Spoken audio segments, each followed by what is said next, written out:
Community service.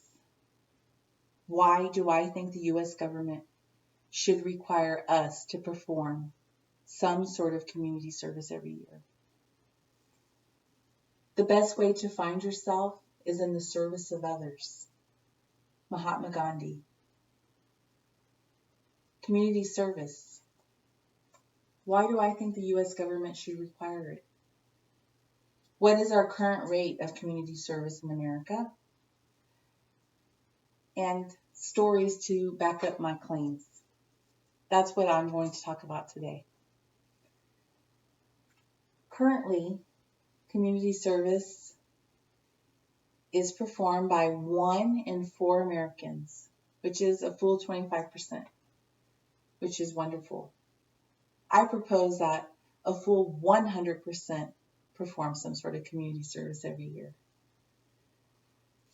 What is community service? Well, community service can be formal or it can be informal.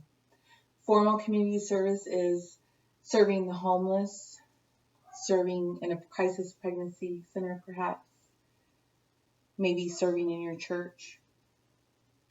Informal community service is helping out your friends, your neighbors, your family, in whatever areas they need you, from house sitting to taking them to doctor's appointments.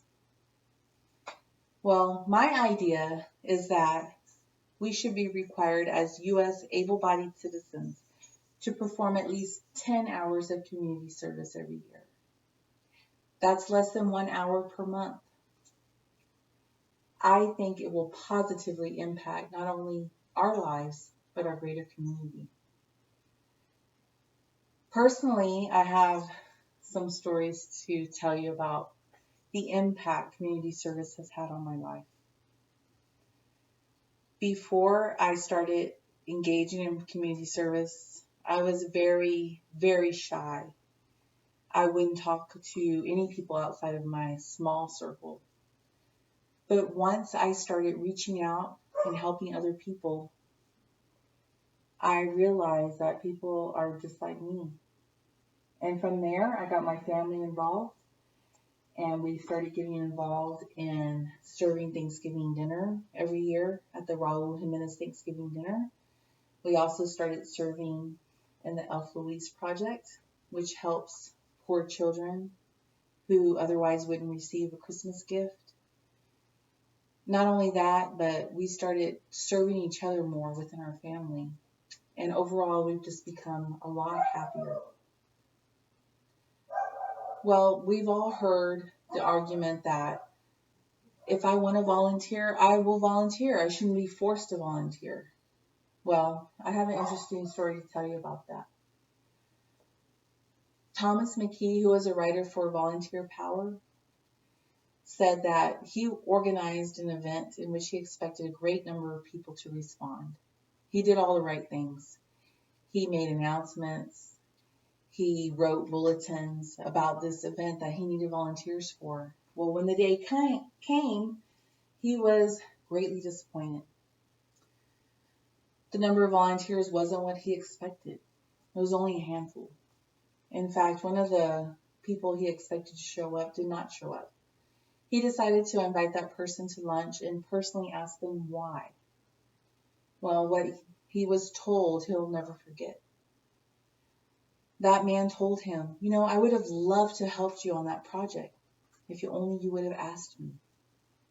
Well, that's why I propose that our government personally ask each and every one of us to do community service.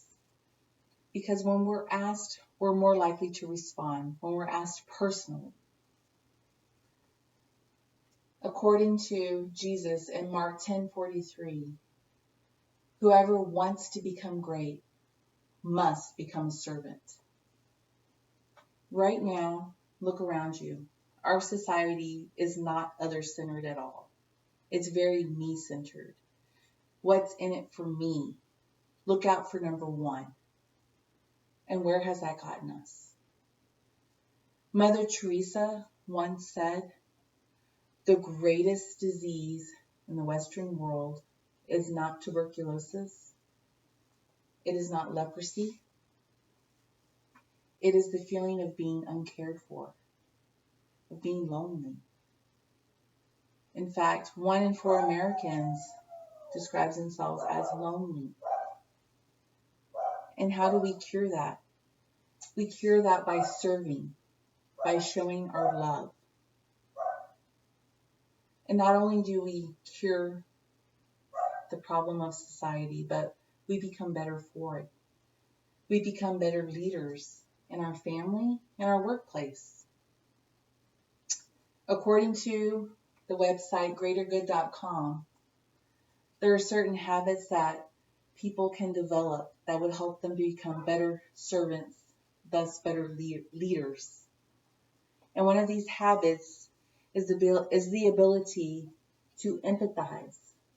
Empathize means to walk in another's shoes, to experience what they're experiencing. When we do that, previous ideas that we held about them as a person or as maybe a group are shattered. In fact, I have not a personal story, but I have a story to tell you about a man named Claiborne Paul Ellis. His father was a prominent member of the Ku Klux Klan in South Carolina. And he followed in his father's footsteps because that's what he knew. And he was elevated. He was elevated to a prominent position in the KKK. Well, as time went on, there was a community activity that he decided to become involved with. And through that, he was introduced to Ann Atwater, who believed the same things he did. The only thing is, she was a black activist. And before that, he had despised her.